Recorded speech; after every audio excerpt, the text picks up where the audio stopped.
Sharon देश का गुलाब है, तराइयों में का शोषण फूल।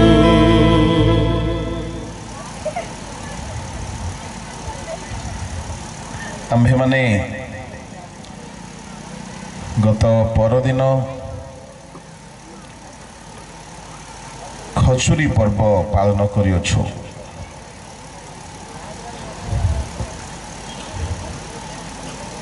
प्रभु को दास बहुत सुंदर विषय वस्तु आड़ को नौथिले, किंतु से ताको अधारे छाड़ी देले। तहिरो किछि विषय मते बहुत भलो लगिला। तहिरो किछि कथा मु आपण को कहिबा पई चाहे। टिके इफेक्ट रखो, पूरा काटी दियोनी। प्रिय ईश्वर को लोक माने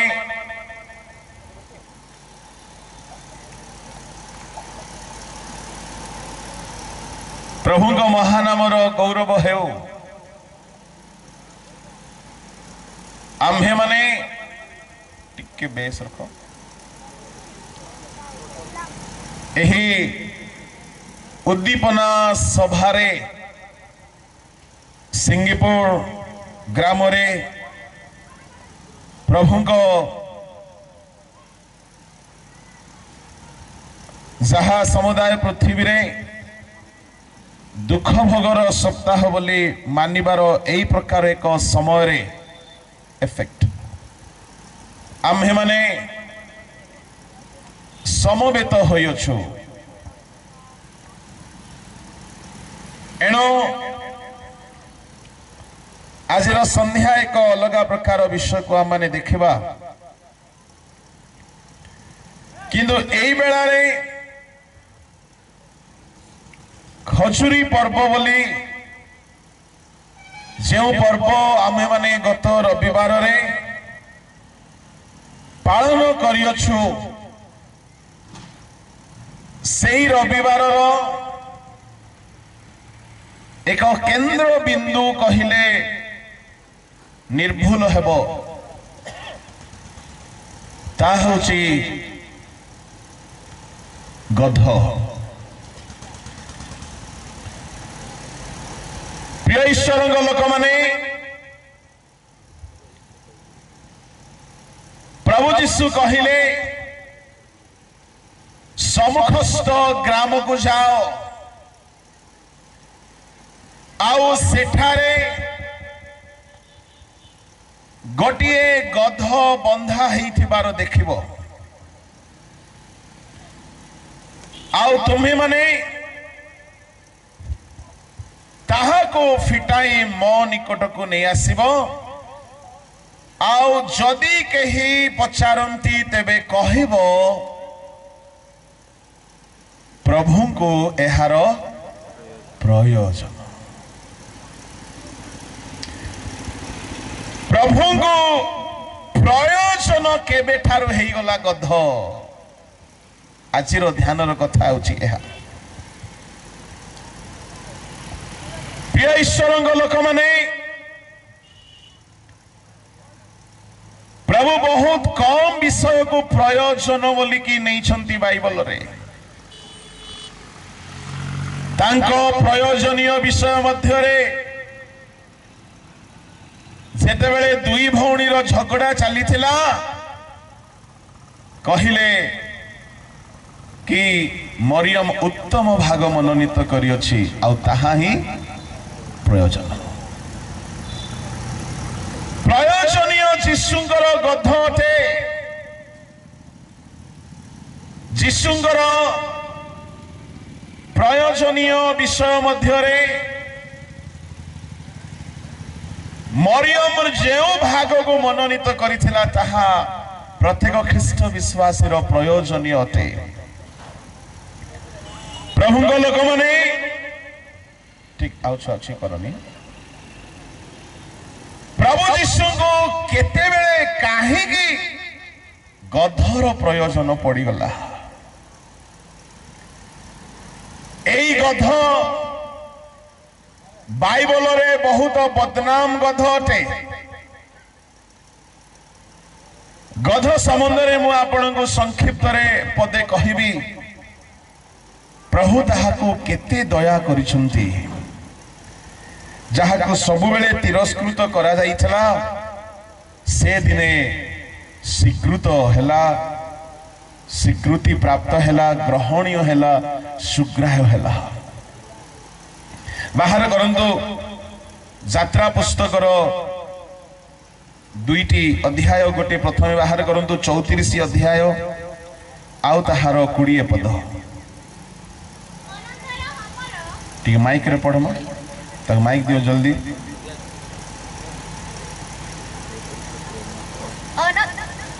अनंतर हमर ओ ताहार पुत्र सिखिम आपना नगर द्वार को आसी नगर निवासी मानक सहित कथाबार्ता करी कहिले। यात्रा पुस्तक 34 अध्याय पढुछ झियो।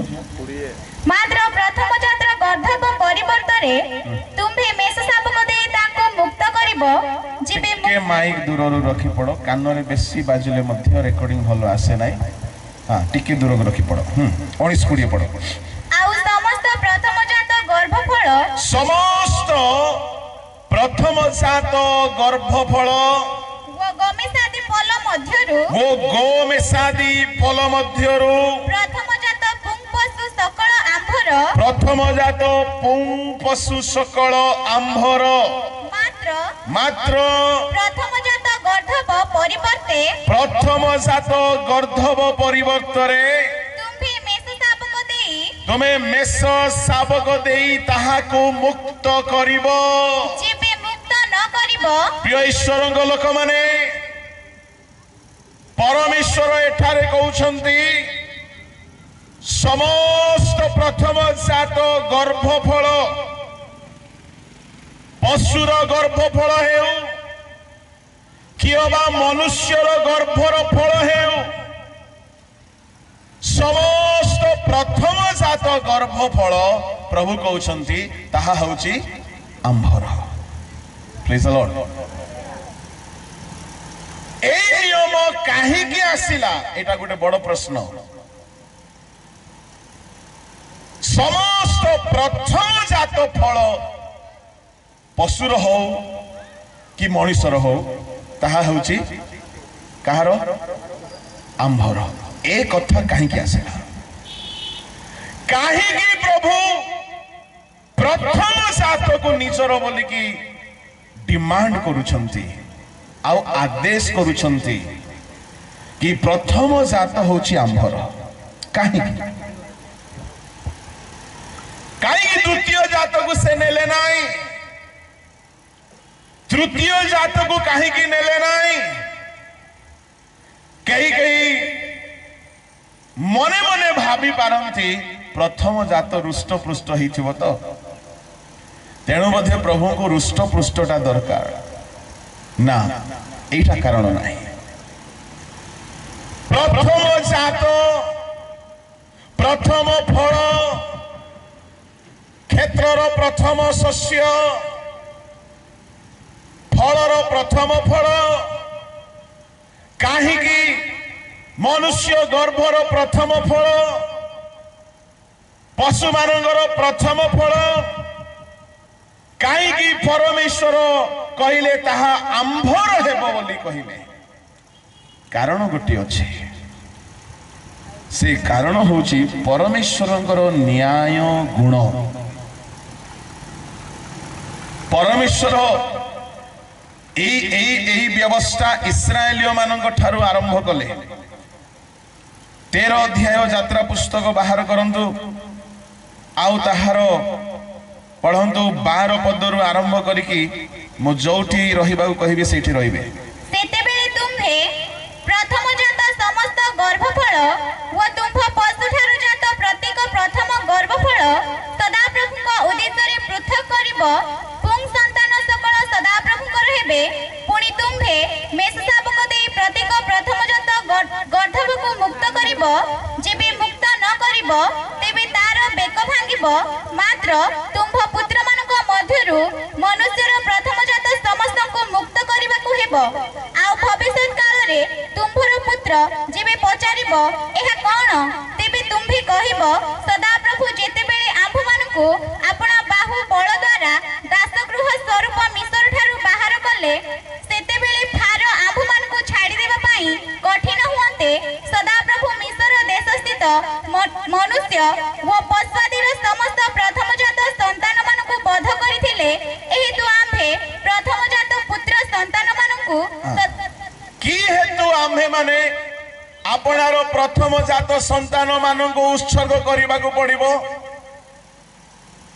ଯେହେତୁ ପରମେଶ୍ୱର ମିଶର ଦେଶରେ ଆମ୍ଭମାନଙ୍କୁ ନିସ୍ତାର କରିକି ଆଣିଲା ବେଳକୁ ମିଶରୀୟ ମାନଙ୍କୁ ଶେଷ ଦଣ୍ଡ ଦେଲା ବେଳକୁ ସେମାନଙ୍କର ପ୍ରଥମଜାତ ମାନଙ୍କୁ ମାରିଥିଲେ ଏଣୁ ଆମର ପ୍ରଥମଜାତକୁ ପ୍ରଭୁଙ୍କ ପାଇଁ ଦେବାକୁ ପଡ଼ିବ। ପ୍ରେଜ୍ ଦ ଲର୍ଡ। କାରଣ ହେଉଛି ଏଇଟା। ତେବେ ଭେଣ୍ଡିଆ ମାନେ ପଚାରିବେ, ଘରର ବଡ଼ ପୁଅ ମାନେ ଜନ୍ମ ହେଲେ ପଚାରିବେ, ବାପା ମତେ ମିନିଷ୍ଟ୍ରି କରିବାକୁ ଇଚ୍ଛା ନାହିଁ, ମତେ ବେପାର କରିବାକୁ ଇଚ୍ଛା, ମତେ ଚାକିରି କରିବାକୁ ଇଚ୍ଛା, ମତେ ସୈନିକ ହେବାକୁ ଇଚ୍ଛା।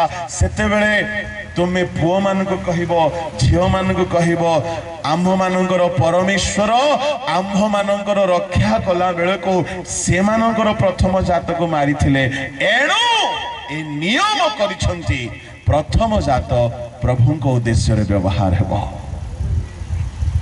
ଯଦି ସେମାନଙ୍କର ପ୍ରଥମ ଜାତ ମାନଙ୍କୁ ମାରି ନଥାନ୍ତେ ତାହେଲେ ଇସ୍ରାଏଲୀୟ ମାନଙ୍କର ପ୍ରଥମ ଜାତ ମାନଙ୍କୁ ପ୍ରଭୁଙ୍କ ଉଦ୍ଦେଶ୍ୟରେ ପୃଥକ କରାଯାଇ ନଥାନ୍ତା।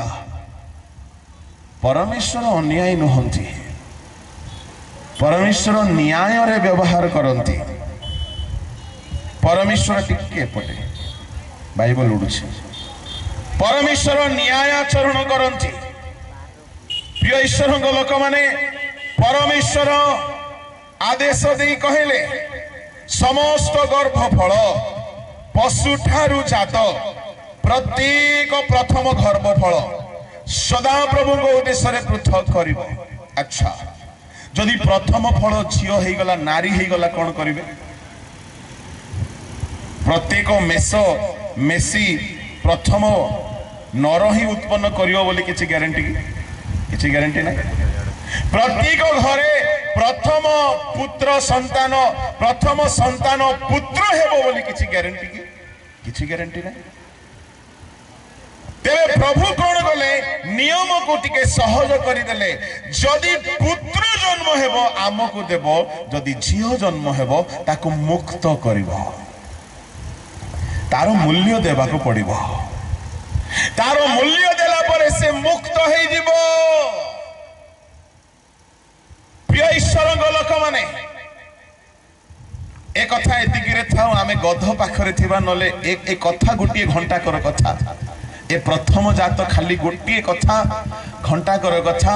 କାହିଁକି ସମୁଦାୟ ସୃଷ୍ଟିରେ ଖ୍ରୀଷ୍ଟ ଆମ୍ଭମାନଙ୍କୁ ପ୍ରଥମ ଫଳ ସ୍ୱରୂପେ ମନୋନୀତ କରିଛନ୍ତି। ଆଉ ପ୍ରଥମ ଫଳ ସ୍ୱରୂପେ ଖ୍ରୀଷ୍ଟ ପୁନରୁତ୍ଥିତ ହେଇଛନ୍ତି। ଆଉ ପ୍ରଥମ ଫଳ ସ୍ୱରୂପେ ସେ ନେବା ପାଇଁ ଆମମାନଙ୍କୁ ଆସୁଅଛନ୍ତି। ଆମେ ସମୁଦାୟ ସୃଷ୍ଟିରେ ପ୍ରଥମ ଫଳ ସ୍ୱରୂପେ ଅଟୁ। ଏହା ଗୋଟେ ରହସ୍ୟର କଥା। ତାହା ଏତିକିରେ ଥାଉ, ଆମେ ଗଧ ପାଖକୁ ଯିବା। ତେବେ ସମସ୍ତ ପ୍ରଥମ ଜାତ ଗର୍ଭଫଳ ସଦାପ୍ରଭୁଙ୍କର ହେବ। ମେଣ୍ଢାର ହଉ, ଗୋରୁର ହଉ, ଗାଈର ହଉ, ଆଉ ଯେତେ ପଶୁ ପକ୍ଷୀର ହଉ, ପ୍ରଥମ ପକ୍ଷୀ ଯଦି କାହାରି ଘରେ ଜନ୍ମ ହେଲା ତାକୁ ଆଣିବେ। ତାକୁ ଯଦି ସେ ପୁଂ ହେଇନଥିବ ତାକୁ ମୁକ୍ତ କରିବେ, ଯଦି ପୁଂ ହେଇଥିବ ତାହାକୁ ବଳିଦାନ କରିବେ। ଆଚ୍ଛା, କିନ୍ତୁ ଯେତେ ପଶୁ ପକ୍ଷୀ ପ୍ରଥମ ଜାତ ସଦା ପ୍ରଭୁଙ୍କର ହେଇପାରିବେ। ଗୋଟିଏ ପଶୁକୁ ଛାଡ଼ି, କେଉଁ ପଶୁକୁ ଛାଡ଼ି? ଗଧକୁ ଛାଡ଼ି। The most rejected animal in the house of the Lord. ସଦା ପ୍ରଭୁଙ୍କ ଗୃହରେ, ସମାଗମ ତମ୍ବୁରେ, ଜେରୁସାଲେମ ମନ୍ଦିରରେ ସମସ୍ତ ପଶୁ ପକ୍ଷୀ ମାନଙ୍କୁ ସୁଯୋଗ ଅଛି। କିନ୍ତୁ ଗୋଟିଏ ପଶୁ ବିଷୟରେ ପ୍ରଭୁ ନା ଧରି କହିଲେ ତୁମେ ତାହାକୁ କେବେ ହେଲେ ଆମ୍ଭ ଉଦ୍ଦେଶ୍ୟରେ ଆଣିବ ନାହିଁ। କି ଦୁର୍ଭାଗା ପଶୁ ଏଇଟା। ପ୍ରଭୁ କହୁଛନ୍ତି ସବୁ ପଶୁର ପ୍ରଥମ ଫଳ ହଉଛି ଆମର, କିନ୍ତୁ ଗଧକୁ ଛାଡ଼ିକି। ପ୍ରିୟ ଈଶ୍ୱରଙ୍କ ଲୋକମାନେ, ସବୁ ପଶୁକୁ ସୁଯୋଗ ଅଛି, ଗଧକୁ ସୁଯୋଗ ନାହିଁ। ଗଧର ଯଦି ମନ ଥାନ୍ତା ମଣିଷ ପରି, ଗଧ ଭାବିଥାନ୍ତା ମୁଁ କେତେ ହତଭାଗା, ମୁଁ ପ୍ରଭୁଙ୍କ ବେଦୀରେ କେବେ ହେଲେ ଠିଆ ହେଇପାରୁନାହିଁ। যদি গধর যদি মনুষ্য পরি ইমোশনস থান্তা, তাহলে গধ ভাবিথান্তা মু কেড়ে দুর্ভাগা যে মু প্রভুঙ্ক কামরে কেবে হেলে লাগি পারু নাই। এণু এঠারে কুহাগলা 13 পদ টিকে পড়ছিও, 13 পুଣି ତୁମ୍ଭେ ମେଷ ଶାବକ ଦେଇ ପ୍ରତ୍ୟେକ ପ୍ରଥମଜାତ ଗର୍ଦ୍ଧବକୁ ମୁକ୍ତ କରିବ। ଯେବେ ମୁକ୍ତ ନ କରିବ ତେବେ ତାର ବେକ ଭାଙ୍ଗିବ। ମାତ୍ର ତୁମ୍ଭ ପୁତ୍ରମାନଙ୍କ ମଧ୍ୟରୁ ମନୁଷ୍ୟର ପ୍ରଥମଜାତ ସମସ୍ତଙ୍କୁ ମୁକ୍ତ କରିବାକୁ ହେବ। ତୁମେ ମେଷ ଶାବକ ଦେଇ ପ୍ରତ୍ୟେକ ପ୍ରଥମଜାତ ଗର୍ଦ୍ଧବକୁ ମୁକ୍ତ କରିବ। ଶୁଣନ୍ତୁ, ଯଦି ଗୋଟିଏ ଗଧ ଜନ୍ମ ହେଲା ଆଉ ସେ ଯଦି ଗର୍ଦ୍ଧବୀର ଯଦି ପ୍ରଥମ ସନ୍ତାନ, ତାହେଲେ ତାହାକୁ ମୁକ୍ତ କରିବାକୁ ପଡ଼ିବ, ତାର ମୂଲ୍ୟ ଦେବାକୁ ପଡ଼ିବ। କଣ ମୂଲ୍ୟ ଦେବାକୁ ପଡ଼ିବ?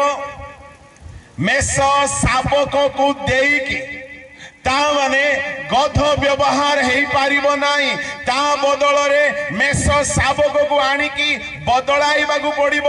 ଯଦି ଜଣଙ୍କର ଘରେ ଗୋଟିଏ ଗୋଟିଏ ଗଧ ଛୁଆଟି ଜନ୍ମ ଦେଇଛି ଆଉ ସେ ପ୍ରଥମ ଛୁଆ, ତାହା ତ ସଦାପ୍ରଭୁଙ୍କର ଯେ ସେ ଘରେ ସେମାନେ ସେ ଗଧ ଛୁଆଟିକୁ ଗର୍ଦ୍ଧବ ଶାବକଟିକୁ ପ୍ରଭୁଙ୍କୁ ଦେଇପାରିବେ ନାହିଁ, କାହିଁକି ପ୍ରଭୁ ତାହାକୁ ପସନ୍ଦ କରୁନାହାନ୍ତି, ପ୍ରଭୁ ତାହାକୁ ଅଗ୍ରାହ୍ୟ କରିଛନ୍ତି। ହେଲେ ସେମାନେ ସେଇ ଗର୍ଦ୍ଧବ ଶାବକ ବଦଳରେ କାହାକୁ ଦେବାକୁ ପଡ଼ିବ? ପ୍ରଭୁ ସେଇଟା ମଧ୍ୟ କହିଛନ୍ତି ସିଲେକ୍ଟେଡ ଗୋଟେ ପଶୁ, ମେଷକୁ ଦିଅ। ମନେ କରନ୍ତୁ ତାଙ୍କ ଘରେ ମେଷ ନାହିଁ, ତାହେଲେ କଣ କରିବେ? যদি মেষ নাই দেবা পাই, তাহলে সে গর্ধবর বেক ভঙ্গা যাব। সেই গর্ধব বঞ্চি পারিব নাই।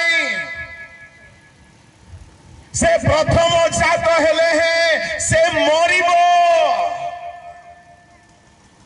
প্রভুଙ୍କ ପାଇଁ ସେ ବ୍ୟବହାର ହେଇପାରିବ ନାହିଁ କି ସେ ଧରା ପୃଷ୍ଠରେ ବଞ୍ଚି ପାରିବ ନାହିଁ। କାହିଁକି ମାନେ ଯେହେତୁ ସେ ପ୍ରଭୁଙ୍କ ଦ୍ୱାରା ତିରସ୍କୃତ ଅଟେ, ସୁଗ୍ରାହ୍ୟ ନୁହେଁ। ଈଶ୍ୱରଙ୍କ ଲୋକମାନେ, କିନ୍ତୁ ନୂତନ ନିୟମରେ ପ୍ରଭୁ ଯୀଶୁ ପୁରାତନ ନିୟମରେ ଯେଉଁ ଗଧକୁ ଅଗ୍ରାହ୍ୟ କରାଯାଇଥିଲା, ନୂତନ ନିୟମରେ ଯୀଶୁଖ୍ରୀଷ୍ଟ ସେଇ ଗଧକୁ ଆପଣାର କଲେ। ପୁରାତନ ନିୟମରେ ଯେଉଁ ଗଧକୁ ବେକ ଭାଙ୍ଗିବ ବୋଲି କହିଥିଲେ, ନୂତନ ନିୟମରେ ସେଇ ଗଧକୁ ସେ କହିଲେ ଫିଟାଇ ଆଣ, ଆଉ ତାହା ମୋହର ପ୍ରୟୋଜନ। ପୁରାତନ ନିୟମରେ ଯାହାକୁ କୁହାଗଲା ପ୍ରୟୋଜନ ନାହିଁ ବୋଲି, ନୂତନ ନିୟମରେ ତାହାକୁ କହୁଛନ୍ତି ପ୍ରୟୋଜନ ବୋଲି। ଆମ୍ଭମାନଙ୍କର କିଛି ବି ଯୋଗ୍ୟତା ନଥିଲା, ଆମ୍ଭେମାନେ ଯୋଗ୍ୟ ନଥିଲୁ ପ୍ରଭୁଙ୍କ ବେଦୀରେ ଠିଆ ହେବାର। ଆମ୍ଭମାନଙ୍କର ବଂଶରେ ଆମେ ଜିହୁଦୀୟ ବଂଶରେ ଜାତ ହୋଇଛୁ କି ଯେ ଆମେ ଯାଜକୀୟ କର୍ମ କରିପାରିବୁ? ନା ଲେବୀୟ ବଂଶରେ ଆମର ଜାତ ହୋଇଛି ଯେ ଆମେ ବେଦୀର ସେବା କରିପାରିବୁ? ଆମେ ସବୁ ବନ୍ୟ ଜିତ ବୃକ୍ଷ, ଆମେ ସବୁ ବନ୍ୟ ଦ୍ରାକ୍ଷାଲତା, ଆମଠାରେ ଭଲ ଗୁଣ ନାହିଁ। ଆମେ ପ୍ରଭୁଙ୍କ ବେଦୀରେ ଆସିକି ଠିଆ ହେବା ପାଇଁ ଆମେ ଯୋଗ୍ୟ ନଥିବା ଗୋଟିଏ ଗଧ ପରି, ଯେଉଁ ଗଧକୁ ପ୍ରଭୁଙ୍କ ବେଦୀ ନିକଟକୁ ଆସିବାର କେବେ ହେ ସୁଯୋଗ ନଥିଲା। କିନ୍ତୁ ଯୀଶୁଖ୍ରୀଷ୍ଟ ଆସିଲେ, ଯେଉଁମାନଙ୍କୁ ତିରସ୍କାର କରାଯାଇଥିଲା ସେମାନଙ୍କୁ ସେ ଗ୍ରହଣ କଲେ, ଯେଉଁ ପ୍ରସ୍ତାବକୁ ଅଗ୍ରାହ୍ୟ କରାଯାଇଥିଲା ତାହାକୁ ସେ ସୁଗ୍ରାହ୍ୟ କଲେ। ପ୍ରଭୁଙ୍କ ଲୋକମାନେ, ଗଧ ନୂତନ ନିୟମରେ ଶ୍ରେଷ୍ଠ ସ୍ଥାନ ପାଇଲା। ପୁରାତନ ନିୟମରେ ମେଷ, ପୁରାତନ ନିୟମରେ ଛାଗ, ପୁରାତନ ନିୟମରେ ବୃଷ, ପୁରାତନ ନିୟମ ଘୁଘୁ, ପୁରାତନ ନିୟମରେ କାପ୍ତା ଛୁଆ ଯେତେ ବଳି ହେଲେ ହୁଅନ୍ତୁ, କିନ୍ତୁ ଯୀଶୁ ସେମାନଙ୍କ ଉପରେ ଚଢି ନାହାନ୍ତି। ନୂତନ ନିୟମରେ ଯାହାକୁ ଅଗ୍ରାହ୍ୟ କରାଯାଇଥିଲା ପୁରାତନ ନିୟମରେ, ନୂତନ ନିୟମରେ ଯୀଶୁ ତା ଉପରେ ଆରୋହଣ एणु जदि कहीं बहुत अग्राह्य होइछन्ति गत दिन मानकरे जदि प्रभु आसीबे आपणक पाखको से आपणक अग्राह्य करिवे नाही। बहुत लोक अग्राह्य होइथिबे अपना परिवार ठारू अग्राह्य होइथिबे निज मंडली द्वारा अग्राह्य होइथिबे निज समाज हितरे अग्राह्य होइथिबे बेले बेले अनुष्ठान हितरे अग्राह्य होइथिबे किंतु मन रखंतो जाहाको अग्राह्य करा जाइथिला ताहाको सुग्राह्य करिवा पई यीशु ख्रीष्ट आसीछन्ति। ए होउछन्ति सेही गथ जेउ गथ को बेदीरे सुजोग नाही किंतु यीशु आसन्ते सेही गथ यीशुंकर आरोहणर गथ होइगला। मो प्रभु को लोक माने आमे कौन सी विश्वर योग्य नथिलु कौन सी विश्वर आम ठारे उत्तमता नथिला कौन सी विश्वर आम ठारे योग्यता नथिला किंतु आमे केवल मरिबार योग्य थिलु आमे केवल नरक जीवार योग्य थिलु बेक भंगा जीवार योग्य थिला से कथ तार कौन सी उत्तमता नाही किंतु यीशु आसन्ते यीशु ताहाको मनोनीत कले आ यीशु ताहाको फिटाई आनिबा पई सेवक मानको पठाइले आम मानको ग्राम को आम मानको शहर को दूर देशर सेवक माने आसिले आमे माने पाप रे बंधा थिलो आमे माने श्राप रे बंधा थिलो आमे माने रोग रे बंधा थिलो आमे माने शैतान द्वारा बंधा थिलो आमे माने रीति नीति रे बंधा थिलो अनेक बंधन रे आमे माने बंधा थिलो प्रभु को सेवक माने आसी हमको फिटाइले आ हमको प्रभुଙ୍କର प्रयोजन पड़िगला। Hallelujah praise the Lord. एणु करी प्रभु कथ को मनोनीत कले मु आपन को कहबा पई चाहे पुरातन नियम रे जहा प्रति बहुत क्रूर व्यवहार करा जाइछि सेही गथ नूतन नियम रे बहुत गौरवर सहित व्यवहार हेछि। पुरातन नियम रे जहा को केबे हेले दया करा जाई नाही कौन सी पशु को बेक भंगा जाई नाही। पुरातन नियम रे दुई थर बेक मोड़िबा कथा लेखा गला एक गधर बेक भांगिबो भांगा भंगा जाए नहीं मोड़ा जाए ताकू श्वास रोध करी मारी दिया जाए ताकू हाणिबो मध्य नाही से गध केते चित्कार कले भी ताकू दया करा जीव नाही जेतु से प्रभु को द्वारा से घृणित हटे से तिरस्कृत हटे। आ गोटे स्थान रे कौन कले अब्राहम बलि उत्सर्ग कला बेले से पक्षी मानकर बेक को मोड़ी देले आओ से पक्षी मानकर बेक को से दुई खंड करी नाहंती एहा मध्य समस्यार विषय ला बाहर करंतु आदि पुस्तक आउ ताहार 15 अध्याय तार 10 पद तहिरे से सेहि सब ताहांक निकट को आनी दुई खंड करी खंड को आगरी अन्य खंड रखिले मात्र पक्षी मानकु दुई खंड कले नाही पक्षी मानकु दुई खंड करी नांती पक्षी मानकु से गोटा गोटा मारिले बेकरे कटा हे नाही खंड करा हे नाही। ईश्वरक लोक माने लेवियो पुस्तक बाहर करंतु लेवियो 1 अध्याय रे पक्षी को बलिदान करिवार व्यवस्था परमेश्वर कोन दैछंती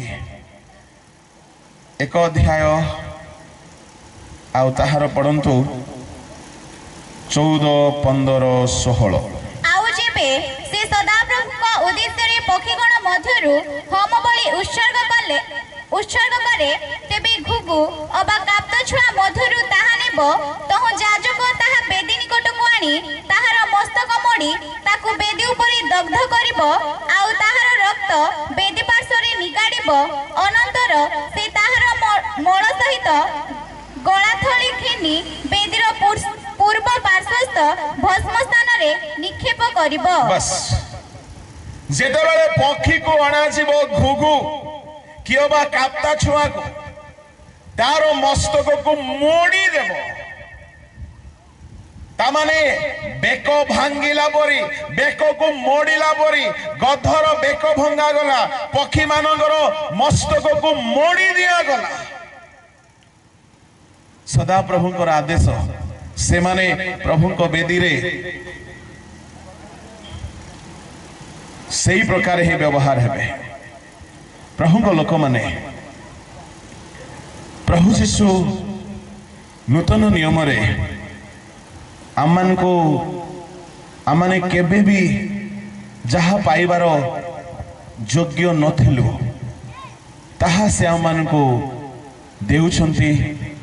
କିନ୍ତୁ ଯଦି ବନ୍ଧନ ଫିଟା ଯିବ ତେବେ, ଯଦି ବନ୍ଧନ ଫିଟା ଯାଇ ନାହିଁ, ଯଦି ଆମେ ମାନେ ଏବେ ବନ୍ଧା ହେଇକି ଅଛୁ, ତାହେଲେ ଏଇ ଗଧ ଯୀଶୁଙ୍କର ପ୍ରୟୋଜନୀୟ କାମରେ ଲାଗିପାରିବ ନାହିଁ। ଏଣୁକରି ବନ୍ଧନ ସକଳରୁ ମୁକ୍ତ ହେବାକୁ ପଡ଼ିବ। ଏ ହେଲା ଯୀଶୁଙ୍କର ଗଧର କଥା। ଗଧର ଦ୍ୱିତୀୟ କଥାକୁ ଟିକେ ଯିବା। କାହିଁକି ଯୀଶୁ ଗଧ ଉପରେ ଆରୋହଣ କଲେ? ସେ କାହିଁକି ସିଂହ ଉପରେ ଆରୋହଣ କଲେ ନାହିଁ? କାହିଁକି ସେ ଅଶ୍ୱ ଉପରେ ଆରୋହଣ କଲେ ନାହିଁ? କାହିଁକି ସେ କୌଣସି ବିରାଟ ବଡ଼ ହାତୀ ଉପରେ ଆରୋହଣ କଲେ ନାହିଁ? ଯେହେତୁ ସେ ଜଗତର ସୃଷ୍ଟିକର୍ତ୍ତା ଅଟନ୍ତି। ତିନିଟି କାରଣ ସେ ଗର୍ଦ୍ଧବ ଉପରେ ଆରୋହଣ କରିବାର ତିନିଟି କାରଣ। ନମ୍ବର 1, ସେ ନମ୍ରତା ଦେଖାଇବାକୁ ଚାହିଁଲେ। ଜିଖରିୟ 9:9 ପଢ଼ନ୍ତୁ। ହାଲେଲୁୟା। ଗ ସିୟନ କନ୍ୟା ଅତିଶୟ ଉଲ୍ଲାସ କର, ଗ ଜେରୁସାଲେମ କନ୍ୟା ଜୟ ଧ୍ୱନି କର। ଦେଖ, ତୁମ୍ଭର ରାଜା ତୁମ୍ଭ ନିକଟକୁ ଆସୁଅଛନ୍ତି। ସେ ଧର୍ମମୟ ଓ ପରିତ୍ରାଣ ବିଶିଷ୍ଟ, ସେ ନମ୍ରଶୀଳ ଓ ଗର୍ଦ୍ଧବ ଉପରେ ଅର୍ଥାତ୍ ଗର୍ଦ୍ଧବୀର ଶାବକ ଉପରେ ଆରୋହଣ କରି ଆସୁଅଛନ୍ତି। ସେ ନମ୍ର ଲୋକର ପରିଚୟ କ'ଣ ଅଟେ? ନମ୍ର ଲୋକର ପରିଚୟ ତାହାର ଆଚରଣରେ ଦେଖାଯିବ। ଈଶ୍ୱରଙ୍କ ଲୋକମାନେ ଯୀଶୁଖ୍ରୀଷ୍ଟ ରାଜା ମାନଙ୍କ ରାଜା ଭାବରେ, କିଅବା ମହାନ ପରାକ୍ରମୀ ଈଶ୍ୱରଙ୍କ ପୁତ୍ର ଭାବରେ ସେ ଯାତ୍ରା କରୁନାହାନ୍ତି। ସେ ଗୋଟିଏ ସାଧାରଣ ଗଧକୁ ମନୋନୀତ କଲେ। କେତେ ଲୋକ ଏଡ଼େ ଗର୍ବୀ ଯେ ତାଙ୍କୁ ଠିକ ଜିନିଷ ନ ମିଳିଲେ, ମାନ ସମ୍ମାନ କମିଗଲା ପରି ଜିନିଷ ମିଳିଲେ ଗ୍ରହଣ କରିବେ ନାହିଁ। ତାଙ୍କର ନାଁକୁ ଠିକ ସମ୍ମାନ ମିଳିବାର ଅଛି। ତାଙ୍କର ନାଁ ଲେଟ୍ରେ ଯଦି ଆପଣ ଧରିଦେଲେ ଧନ୍ୟବାଦ ଦେଲା ବେଳକୁ ବୋଲି ଅସୁବିଧା ହେଇଯିବ। ତାଙ୍କୁ ଠିକ ଫୁଲ ଛଡ଼ା ହେବାର ଅଛି, ଆଉ ଠିକରେ ସଲ୍ ପଡ଼ିବାର ଅଛି। ସଲ୍ ନା ସାଲୁ, ଇଆଡ଼େ ସାଲୁ ବୋଲନ୍ତିନି କି? ସଲ୍ ପଡ଼ିବାର ଅଛି, ଠିକରେ ପଡ଼ିବାର ଅଛି, ନହେଲେ ଦେଖିବ। ଯୀଶୁଙ୍କୁ ଠିକ ଗଧ ବି ଦରକାର ନାହିଁ, ସାନ ଗଧ ଦରକାର। ସାନ ଗଧ ଦରକାର, ଶାବକ ଦରକାର। ଜିଖରିୟ କହିଲେ ସେ ନମ୍ର, ସେ ବହୁତ ବଡ଼ ହାଇ ଫାଇ ଭାବରେ ଯାତ୍ରା କରିବାକୁ ଚାହୁଁନାହାନ୍ତି। ପ୍ରିୟ ଈଶ୍ୱରଙ୍କ ଲୋକମାନେ, ଆମର ନମ୍ରତା ଆମର ଆଚରଣରେ ପ୍ରକାଶିତ ହେବ କି ଆମେ କ'ଣ ବ୍ୟବହାର କରୁଛୁ, ଆମେ କ'ଣ ଏକ୍ସପେକ୍ଟ କରୁଛୁ, ଆମେ କ'ଣ ବିହେଭ କରୁଛୁ, ତହିଁରେ ନମ୍ରତା ପ୍ରକାଶିତ ହୁଏ। ଯୀଶୁଖ୍ରୀଷ୍ଟ ଗର୍ଦ୍ଧବକୁ ନିଜର ବାହନ ଭାବରେ ନେବାର ଅର୍ଥ ତାହା ନମ୍ରତାର ପରିଚୟ ଥିଲା। ଦ୍ୱିତୀୟ, 3 ଗୋଟି କାରଣରୁ ଯୀଶୁ ଗଧ ଉପରେ ଆରୋହଣ କରିଛନ୍ତି। ଦ୍ୱିତୀୟ, ତାହା ପୂର୍ବରୁ ଏକ ଭାବବାଣୀ ଥିଲା। ପରମେଶ୍ୱରଙ୍କ ବିଷୟରେ, ଯୀଶୁଙ୍କ ବିଷୟରେ ଏକ ଭାବବାଣୀ ଥିଲା। ଦେଖ, ତୋର ରାଜା ତୋ ନିକଟକୁ ଆସୁଅଛନ୍ତି। ହାଲେଲୁୟା। ତାମାନେ ରାଜା ଆସୁଛନ୍ତି, କିନ୍ତୁ ରାଜା ଗଧ ଉପରେ ବସି ଆସୁଛନ୍ତି। ଏଇଟା ବଡ଼ ଇଣ୍ଟରେଷ୍ଟିଂ କଥା। ଏଇଟା ଗୋଟିଏ ଭାବବାଣୀର ପୂରଣ ହେଲା, ଗୋଟିଏ ଭାବବାଣୀର ସଫଳୀକୃତ ହେବାର ଏକ କ୍ରିୟା ଥିଲା। ଯେହେତୁ ଯୀଶୁଖ୍ରୀଷ୍ଟ ଭାବବାଣୀକୁ ସଫଳ କରିବା ନିମନ୍ତେ ଆସିଲେ, ଯାହା ଜିଖରିୟଙ୍କ ଦ୍ୱାରା ଭାବବାଣୀ କୁହାଯାଇଥିଲା ତାହାକୁ ଫୁଲଫିଲ୍ କରିବା ପାଇଁ ପ୍ରଭୁ ଯୀଶୁଖ୍ରୀଷ୍ଟ ଗର୍ଦ୍ଧ ଉପରେ ଆରୋହଣ କଲେ। ପ୍ରଥମତ ଥିଲା ନମ୍ରତା, ଦ୍ୱିତୀୟତ ଥିଲା ଭାବବାଣୀର ସଫଳକରଣାର୍ଥେ। ତୃତୀୟ ହେଉଛି ଗଧ ଉପରେ ଅଧିପତି ମାନେ ବସିକି ଆରୋହଣ କରୁଥିଲେ। ପଢ଼ନ୍ତୁ ବିଚାରକର୍ତ୍ତା 5 ଅଧ୍ୟାୟ ତାର 10 ପଦ।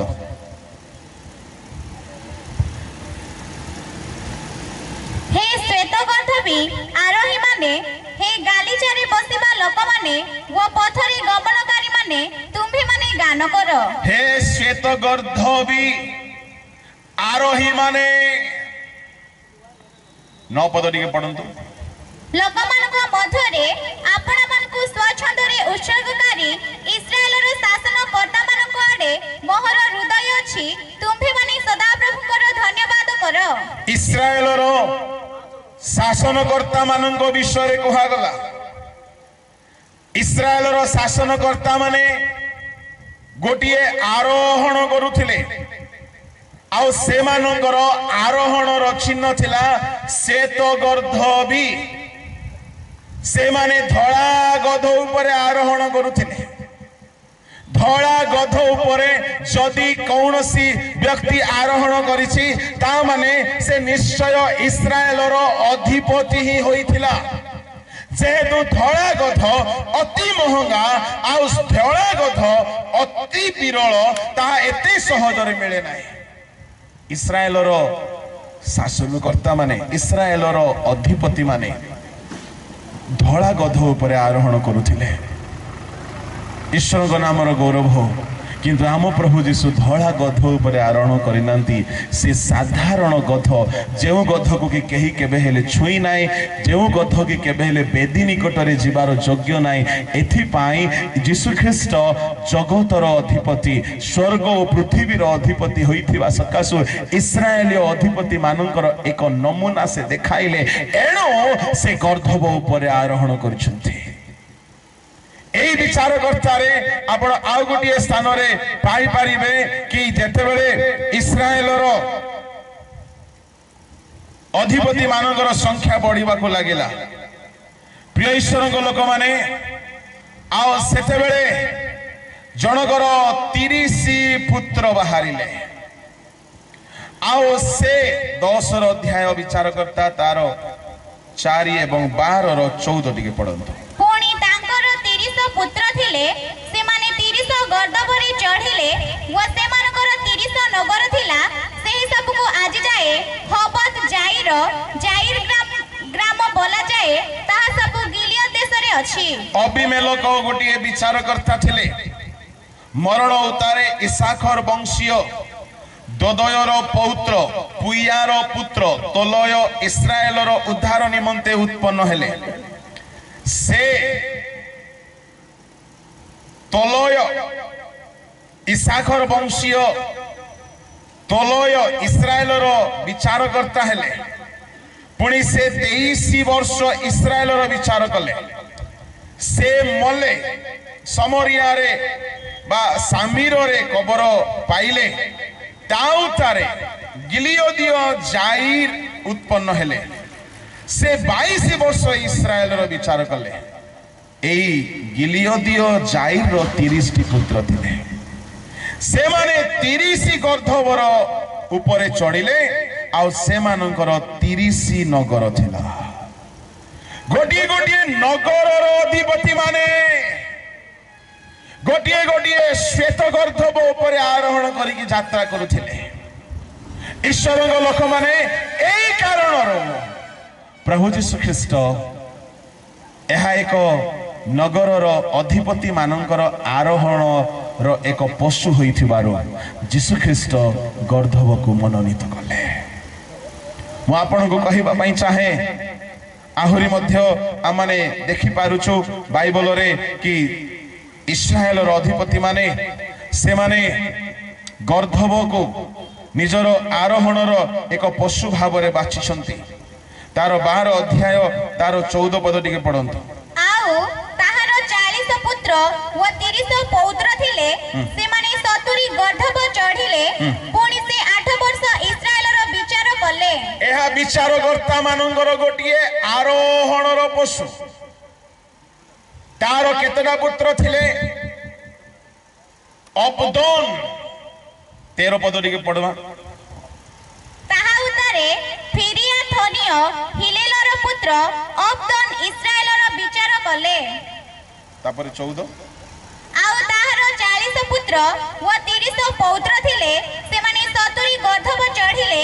ପୁଣି ସେ 8 ବର୍ଷ ଇସ୍ରାଏଲର ବିଚାର କଲେ। ଏହା विचारकर्ता मानकर आसन अटे यह अधिपति मानकर आरोहण गोटे पशु अटे एठारे लिखा गला कि अबदोन इस्राएल विचार कले तार 40 पुत्र 30 नाती बापरे सर्वमोट केतरा हेले तार 40टा पुओ बोले धन्य तांकर माँ माने केतरा माँ की गोटे ही से माँ को सैल्यूट मारवा पड़ो यदि गोटे माँ रो 40टा पुओ होते बोले ताकू स्वर्ग जाऊ जाऊ नमस्कार करिवार अछि ईश्वर को लोक माने 40टा पुओ तार थिले आउ 30टा तार पौत्र बोली कहले नाती ग्रैंडसन ए समस्ते गध ऊपर चढ़िले से गध ऊपर चढ़ा बोली कहले साधारण कथा नहीं से माने गध ऊपर पर्टिकुलारली चढ़िले आउ से गध साधारण गध नो ता श्वेत गध थिला प्रभु को लोक माने एई तीन गोटी कारणरू आम मानकर प्रभु जीशु ख्रीष्ट गर्धव को मनोनीत करिसंती आरोहण करिबा पाई जेहेतु देख तो राजा तो निकट को आसु अछंती आउ से नम्र राजा अटंती आउ से गर्धव शावक ऊपर आरोहण करिके आसु अछंती एणु करी तुमे आनंद कर अतिशय उल्लसित हो प्रभु को लोक माने एहला द्वितीय कथा एई गधर प्रथम कथा मु कहली बेदी निमंते अनफिट थिला किंतु जीशु ताहाको फिट कले एई गध पुरातन नियमर विचारकर्ता मानकर आरोहणर गध थिला जीशु साधारण गध ऊपर आरोहण कले तृतीय कथा कहबी एई गध बिलियमर गध अटे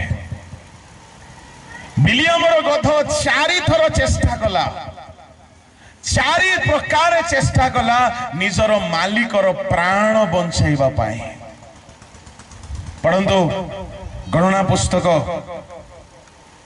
तार 22 अध्याय को चलंतु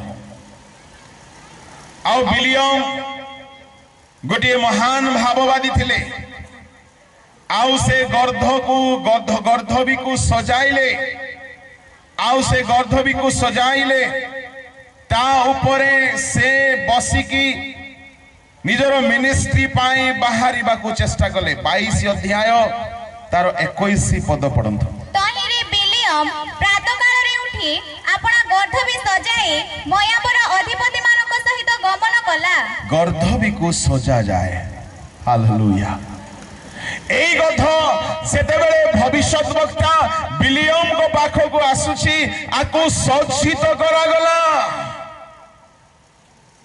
आउ बिलियम ताहाको सजाइले ता माने एहा श्वेत गध नुह श्वेत गर्धव केवल अधिपति मानकर थिला एहा गर्धवी साधारण गर्धवी साधारण गोटे गर्धवी को सजा गला प्रभु को सेवक व्यवहार करिवे आउ बिलियम ताहा ऊपर आरोहण करूछंती आउ बिलियम ताहा ऊपर आरोहण करिके जाउछंती आउ बिलियम प्रातः काल रे उठिकी प्रथमे गध को सजाइले आउ गमन कले प्रातः काल रे उठी गध को सजाइले किंतु निज जीवन को सजै नथि पैसार लोभरे पड़ी करी गध सजाउछंती पैसार लोभरे पड़ी की मिनिस्ट्री करिबा पाई पाहांतियारे उठिकी गध सजाउछंती किंतु पाहांतियारे उठिकी यदि आपना जीवन को प्रभु को पाखरे रखी सजाड़ी थांता से दिन से बिलियम भाववादी बालाक राजार प्रलोभन रे पड़िकी विनष्ट होई न थांता प्रातः काल रे उठिकी कहीं कहीं मिनिस्ट्री पाई बेसी व्याकुल होंती किंतु प्रभु चाहती प्रातः काल रे हमें अपना अपना दीप को परिष्कार करू प्रातः काल रे गध सजाइबार की दरकार गोटे याजकर कर्म प्रातः काल रे होची से प्रदीप को परिष्कार करिवो यात्रा पुस्तक 30 अध्याय ताहार 7 पद पढ़ंतु हारण तहि उपरि सुगंधी धूप जळाइबो तौ से प्रति प्रभात रे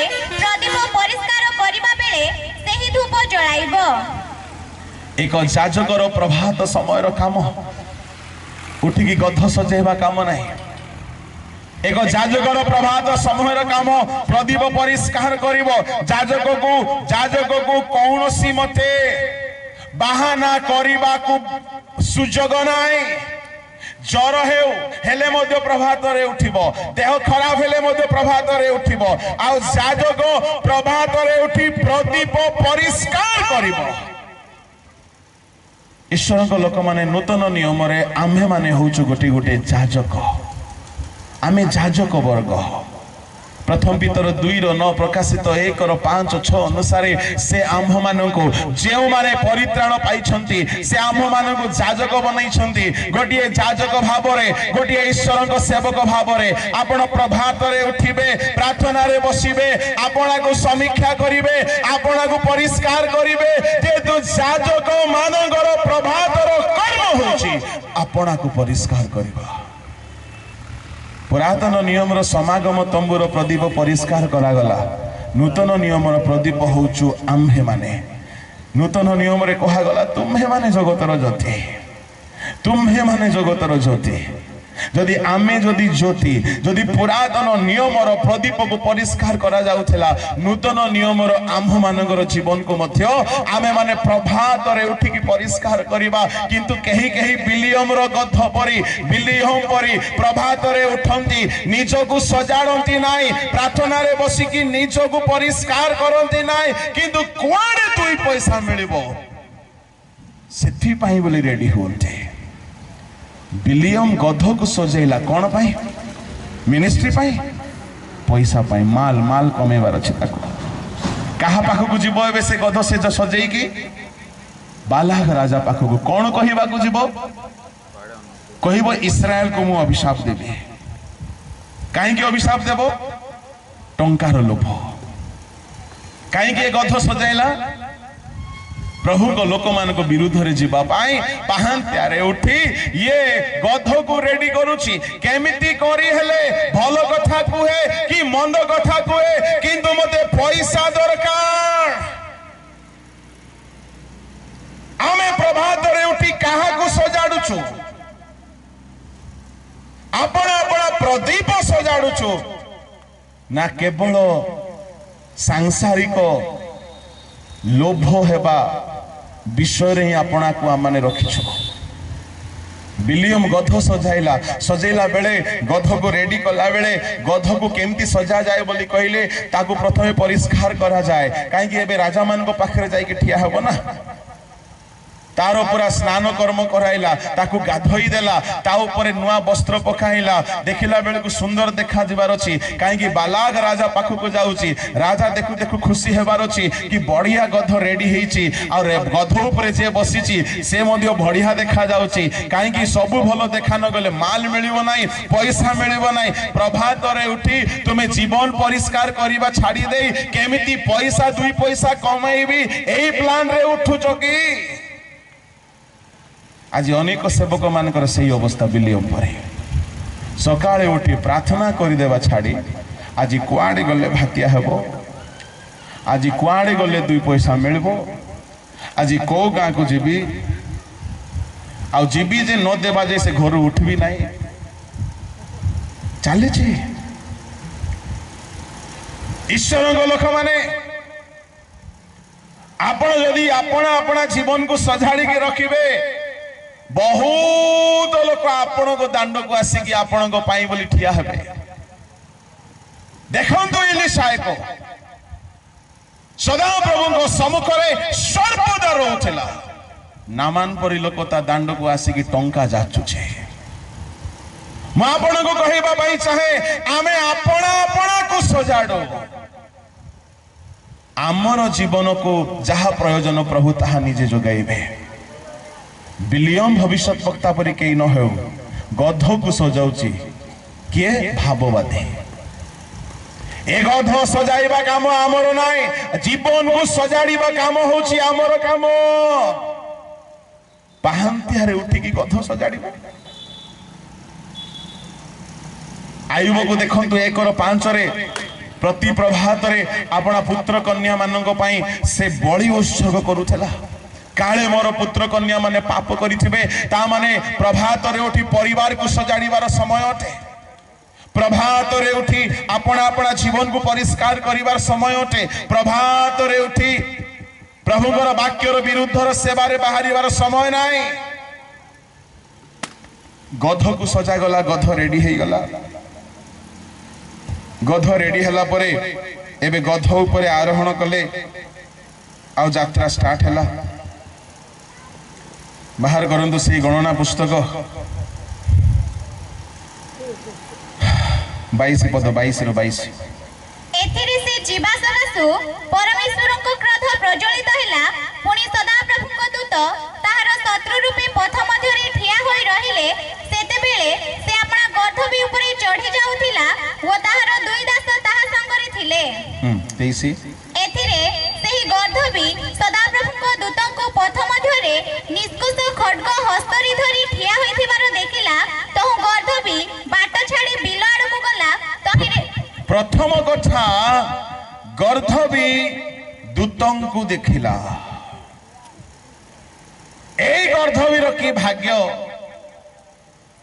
प्रभु अग्राह करिसंती कि बेदी निकट को आसी पारिबो नाही किंतु गोटे प्रभु को दास को नहीं कि जाउथिबारु प्रभु ये गध ऊपर दया कले तार आखि खोली गला से गोटे स्वर्ग दूत को देखि पारुछे मु आपन को कहबा पई चाहे विलियम रो गध रे केतोडी महान गुण रहिछि नंबर 1 से प्रभुଙ୍କର दर्शन पाइबार गध अटे आपण प्रभुଙ୍କର दास मानन को नहीं कि चलंतु प्रभुଙ୍କ दास मानकर सेवा करंतु सुनेमिया स्त्री जेमती एलिसा को पाई बोली सेवा कला प्रभु सुनेमिया रो बंध्यापन दूर कले प्रभुଙ୍କ दास मानकर सेवा करिबा द्वारा प्रभु सेपरी सेवाकारी मानक पासरिबे नाही एब्री 6:10 पढंतु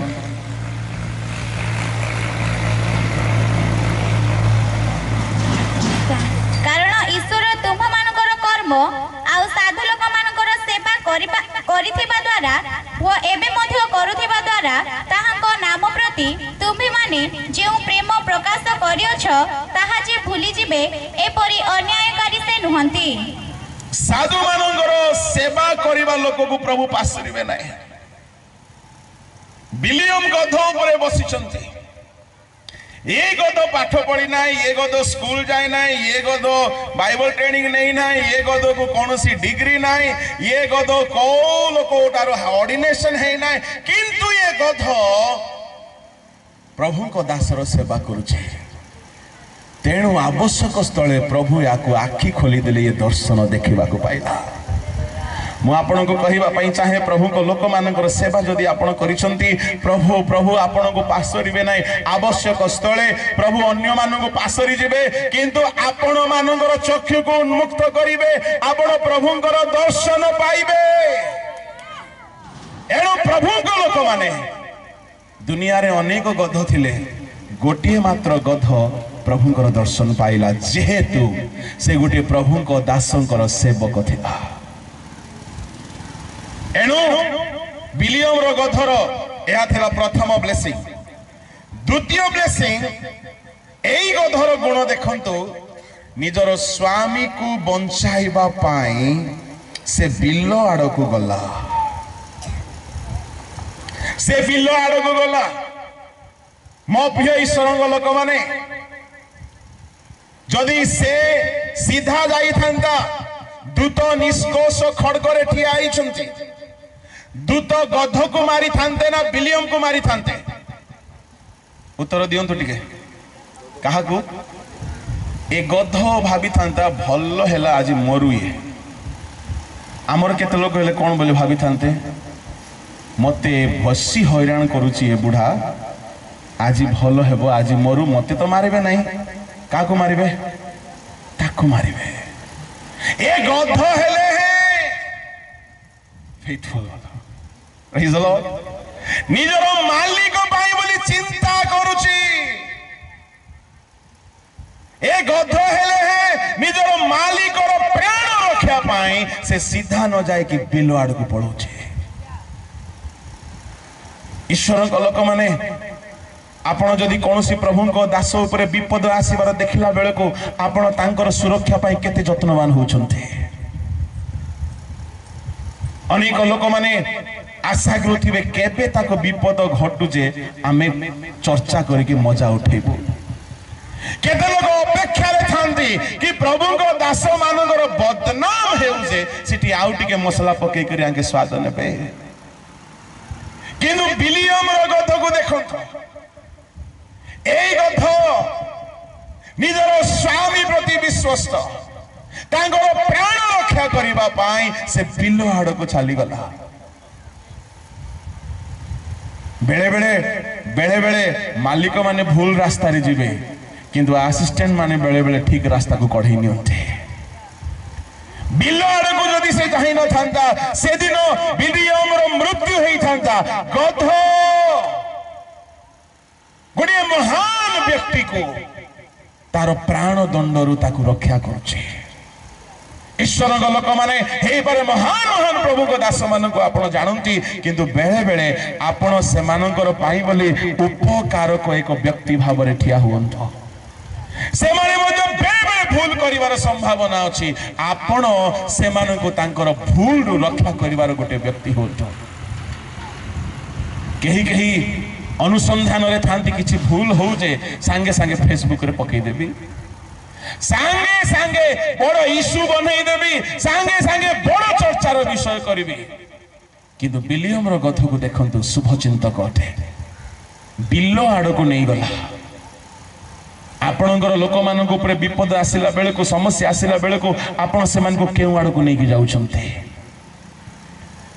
प्रेम बहुल पाप आच्छादन करे बिलियम रो गध आपण स्वामी प्रति एड़े विश्वस्त एते प्रेम करूछि आपण स्वामी को ताको रक्षा करिबा पे चेष्टा करूछि एहार तृतीय गुण पढ़ंतु तळको 23-24 पढ़ एथिरे सेही गर्धबी सदाप्रभु को दूतों को पथ मध्यरे निष्कष खड्ग हस्तरे धरी ठिया होइथिबार देखिला तो गर्धबी बाट छाड़ी बिल आड़कु गला तहिरे बिलियम गर्धबी की बाट को फेराई आनिबा पाई प्रहार कला तेबे सदाप्रभु को दूत दुई द्राक्षा क्षेत्रर ए पाखे प्राचीर व से पाखे प्राचीर थिबा गली पथरे ठिया हेले सेतेबेले गर्धबी सदाप्रभु को दूतों को देखि कांथ आड़कु ठेली होई जिबारु बिलियम रो गोड़ कांथरे घसी हेला तहिरे से पुनर्बार ताहाको प्रहार कला देखंतु बिल आड़ को नहीं कि फर्स्ट टाइम रक्षा कला सेतेबेले सदा प्रभुଙ୍କର दूत दुई कांथ थिबा मझिर गोटिए संकीर्ण रास्ता रे ठिया हे गले सेतिके बेले को गध कोन करूछि कि कांथ आड़ को चापी हे गला कि सदा प्रभुଙ୍କର दूत मोर स्वामी को आक्रमण न करंतु निजे कांथ आड़ को चापी हेब पछके मोर स्वामी रक्षा पांतो सेथिरे स्वामी गोड़ घसी ही गला ए स्वामी आको खाली पैसा ही देखा जाउची किंतु स्वर्गदूत देखा जाउ नांती आज अनेक अछंती जो माने को पैसा देखा जीवो तांको आ किछि देखा जीवो नाई जो माने को लोभ टंका पद पदवी मान सम्मान सब देखा जीवो तांको केते बड़ दंड प्रभुंकर अछि आगु को से देखा जीवो नाई प्रभु को लोक माने गोड़ घसी हेलारु ये गध कथा कहि पारु नाही यार गोड़ घसी हेला बोली रागर माड़ को ताकू आउ थोर पिटी देछि ये गध माड़ खाउछि किंतु निजर स्वामी रो मंगल चिंता ही करूछे आजिर गध मान को गुट्टे थोर मारी के देखो तो उल्टा तुमको पिटी पकेबे टिके कड्डा कथा कहि के दियो तुमको छाड़ी के पळेबे पकई दी पळेबे आजिर असिस्टेंट मान को आजिर निज सांगरे थिबा लोक मान को खाली प्रेम रे ही डील करबा को पड़िबो सेतिके बेले को बिलियम प्रहार कले द्वितीय थर प्रहार कले माड़ खाइला किंतु एबे मोर बोली कि आमेले कहि थांतु मते मारुछु परा दुई थर मारलुनी परा तोर प्राण रखा करबी कोन मते मारुछि आमे हेले सांगे सांगे अच्छा मु भल काम कले उल्टा मते शुणुची आज्ञा ये सांगे सांगे आमर सब प्रेम सरी जाई थांता विलियमर गध कोन कला तळकु पडमा ए उतारे सदाप्रभुଙ୍କ दूत आहुरी आगको जाई एक संकीर्ण स्थान रे ठिया हेले सेठारे डाहाण रे कि बामरे फेरिबार स्थान नथिला सेते बेले गध भी सदाप्रभुଙ୍କୁ दूतଙ୍କୁ देखि विलियमर तळे सोई पडिला तहिरे विलियमर क्रोध प्रज्वलित हुअन्ते से गध भी कि आपना जस्टिरे प्रहार कला तह सदाप्रभु गधबीर मुख फिटाइले गध भी सोई पडिला प्रथमे बिल आड़क गला द्वितीय रे कांठ आड़क गला तृतीय रे देखिला कुआड़े बाट नाही मु आगो को छिबी नाही आगरे विपद अछि मोर मालिकर विपद अछि विपद ताको रक्षा करिवा पाई से सही जगह रे सोई पड़िला बळे कळे कौशले निजर लोक मान को रक्षा करिवा पाई ए गध व्यवहार हे छे आमर पिला मान को बेले बेले आमे कहि था गधटा बोली किंतु विलियम रो गध प्रकृत रे गध नहीं बड़ ज्ञानीटा सीए कहीं ज्ञानी माने ही अन्य मान को रक्षा करंती दानिएल 12:3 पढ़ किए रक्षा करंती लोक मान को पापरु आउ जेउ माने ज्ञानवान से माने आकाशर दीप्तिर तुल्य ओ जेउ माने अनेकों को धर्मर प्रति फेराई आनंती से माने तारागणर तुल्य अनंत काल पर्यंत तेजस्वी हेबे ज्ञानी माने ही अनेकों को फेराई आनिबे ज्ञान नथिले आपण आत्मा लाभ करि पारिबे नाही आपण पाठ पढंतु कि न पढंतु प्रभु वाक्यर ज्ञान देबे आउ से ज्ञानर सुबास बाहरिबो आपणक प्रचार रे लोक मानकर दुर्गंध दूर होई जिवो लोके वाक्यर ज्ञानर कथा सुनिबे कि पापरु फेरिबा पाई को सूत्र अछि अभिशापरु मुक्त हेबा पाई को कथा अछि जेतेबेले आम मानक मुख देई ख्रीष्टंकर ज्ञानर सुगंध बाहरिबो लोक मानकर जीवन नरकर रक्षा पाई जिवो एणु पाउल कहिले ख्रीष्टंकर ज्ञानर सुबास आम्भ मानक देई प्रकाशित होउछि 2 कोरिन्थी 2:14 किंतु ईश्वरंकर धन्यवाद हेउ से सब बेले आम्भ मानक खेनी ख्रीष्टंक ठारे विजय यात्रा करूछंती आउ सब स्थान रे ताहाको ज्ञान रूप सुबास आम्भ मानक द्वारा प्रकाश करूछंती ज्ञान रूप सुबास एमिति प्रचार ले एमिति ज्ञानर कथा माने मु ताहाको कहू नै इन्फॉर्मेशन रो कथा मु ताहाको कहू नै कोनोसी बहुत बड़ संसारर नॉलेज रो कथा किंतु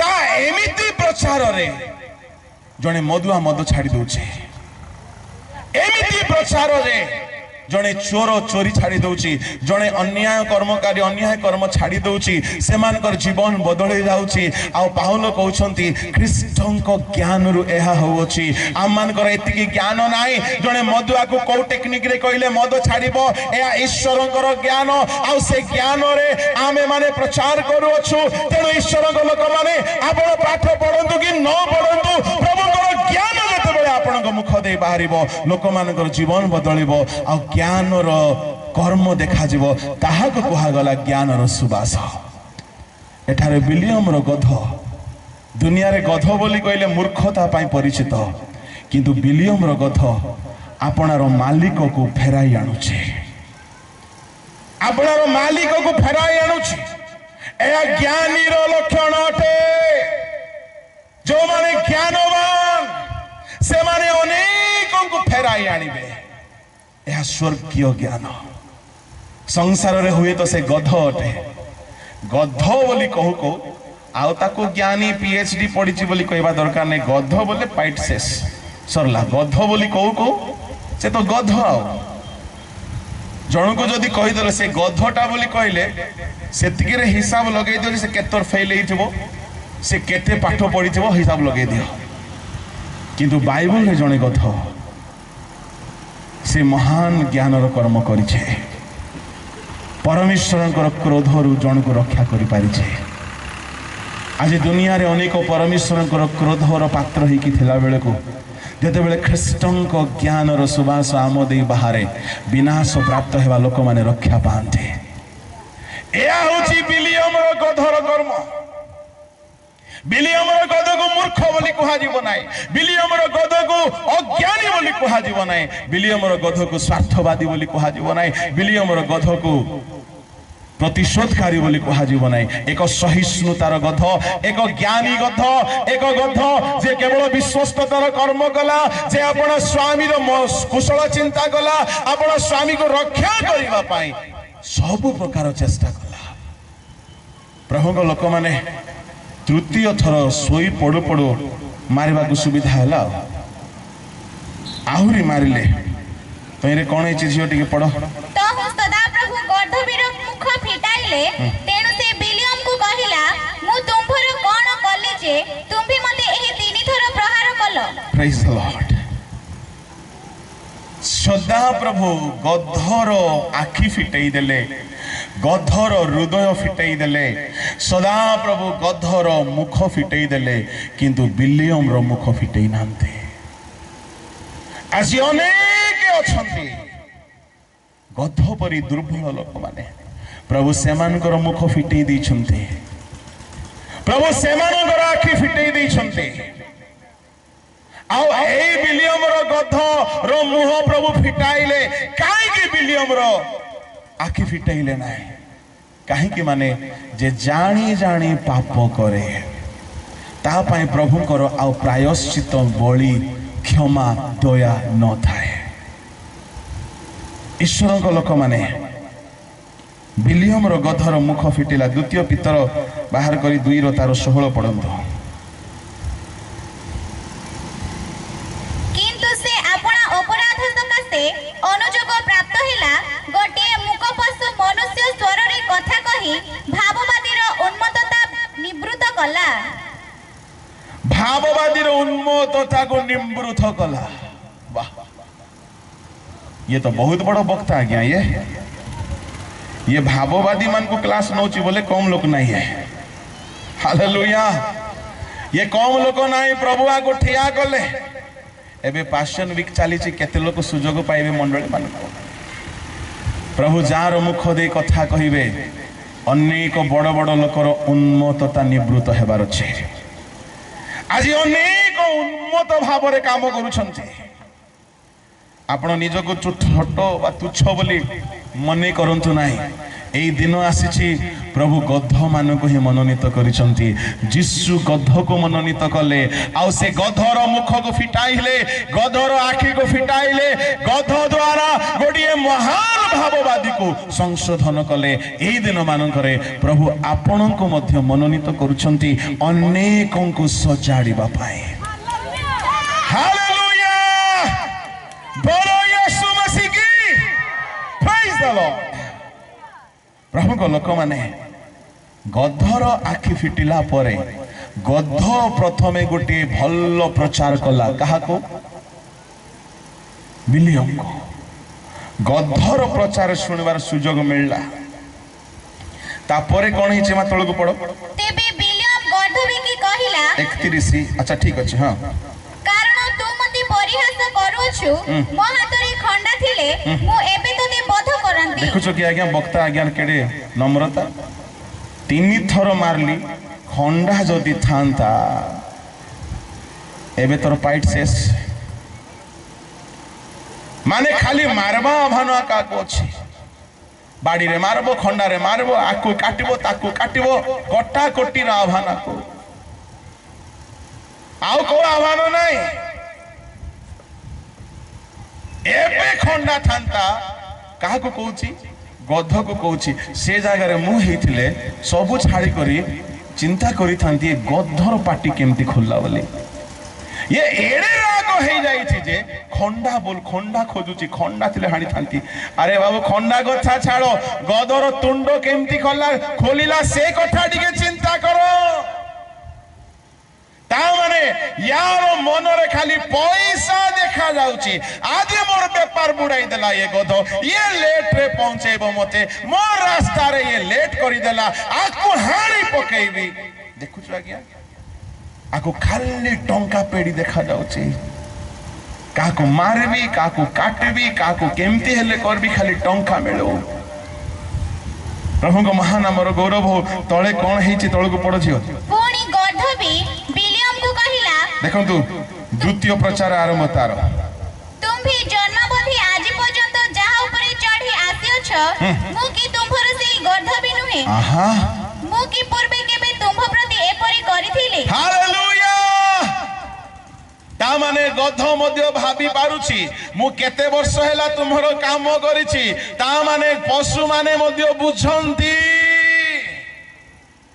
ଏତେ ବର୍ଷ ହେଲା ମୁଁ ତୁମର କାମ କରିଛି, କେବେ କଣ ତୁମକୁ ମୁଁ ଏମିତି ହଇରାଣ କରିଛି କି? ତାର ପ୍ରଚାର ଷ୍ଟାର୍ଟ। ତହୁ ସେ କହିଲା ନା, ଏଥିରେ ସଦାପ୍ରଭୁ ବିଲିୟମର ଚକ୍ଷୁ ପ୍ରସନ୍ନ କରନ୍ତେ ସେ ସଦାପ୍ରଭୁଙ୍କ ଦୂତଙ୍କୁ ପଥ ମଧ୍ୟରେ ନିଷ୍କୋଷ ଖଡ୍ଗ ହସ୍ତରେ ଧରି ଠିଆ ହୋଇଥିବାର ଦେଖିଲା। ତହିଁରେ ସେ ମସ୍ତକ ନୁଆଇ ମୁହଁ ମାଡ଼ି ପଡ଼ିଲା। ସେତେବେଳେ ସଦାପ୍ରଭୁଙ୍କ ଦୂତ ତାହାକୁ କହିଲେ, ତୁମ୍ଭେ ଏହି 3 ଥର ଆପଣା ଗର୍ଦ୍ଧବିକି କି ହେତୁ ପ୍ରହାର କଲ? ଦେଖ, ଆମ୍ଭେ ତୁମ୍ଭର ଶତ୍ରୁ ରୂପେ ବାହାର ହୋଇଅଛୁ, ଯେହେତୁ ଆମ୍ଭ ସାକ୍ଷାତରେ ତୁମ୍ଭର ଗତି ବିପଥଗାମୀ ହୋଇଅଛି। ପୁଣି ଗର୍ଦ୍ଧବି ଆମ୍ଭକୁ ଦେଖି ଏହି 3 ଥର ଆମ୍ଭ ସମ୍ମୁଖରୁ ଫେରିଲା। ସେ ଯେବେ ଆମ୍ଭ ସମ୍ମୁଖରୁ ଫେରି ନଥାନ୍ତା ତେବେ ନିଶ୍ଚୟ ଆମ୍ଭେ ତୁମ୍ଭକୁ ବଧ କରିଥାନ୍ତୁ ଆଉ ତାହାକୁ ଜିଅନ୍ତା ରଖିଥାନ୍ତୁ। ତହିଁରେ ବିଲିୟମ ସଦାପ୍ରଭୁଙ୍କ ଦୂତଙ୍କୁ କହିଲା, ମୁଁ ପାପ କରିଅଛି, କାରଣ ତୁମ୍ଭେ ଯେ ମୋ ବିପକ୍ଷରେ ପଥରେ ଠିଆ ହୋଇଅଛ ତାହା ମୁଁ ଜାଣିଲି ନାହିଁ। ଆଜି ଅନେକ ଜାଣି ପାରୁନାହାନ୍ତି ମିନିଷ୍ଟ୍ରିରେ କି ପ୍ରଭୁ ତାଙ୍କ ସପକ୍ଷରେ ନା ପ୍ରଭୁ ତାଙ୍କର ବିପକ୍ଷରେ। ପ୍ରଭୁ କାହାର ସାପୋର୍ଟରେ କଥା କହୁଛନ୍ତି? ଗଧର ସାପୋର୍ଟରେ। ପ୍ରଭୁ କହୁଛନ୍ତି କାହିଁକି ତୁମେ ଗଧକୁ ମାରିଲ? ଦେଖନ୍ତୁ ଆଜ୍ଞା, ପ୍ରଭୁ ମଧ୍ୟ ଗଧକୁ ମାରିବା ସକାଶେ ଖୁସି ନୁହନ୍ତି। ଆଜି ଅନେକ ପ୍ରଭୁଙ୍କ ଲୋକମାନେ ଏ ଗଧ ପରି ଅନେକଙ୍କୁ ସଂଶୋଧନ କରି ଅନେକଙ୍କୁ ବିପଥ ଗମନରୁ ରକ୍ଷା କଲା ବେଳକୁ ଯେଉଁମାନଙ୍କର ରକ୍ଷା କରାହଉଛି ସେମାନେ ଉଲ୍ଟା ଗଧକୁ ମାରୁଛନ୍ତି। ଏତିକି ବେଳକୁ ପ୍ରଭୁ ଠିଆ ହେଲେ।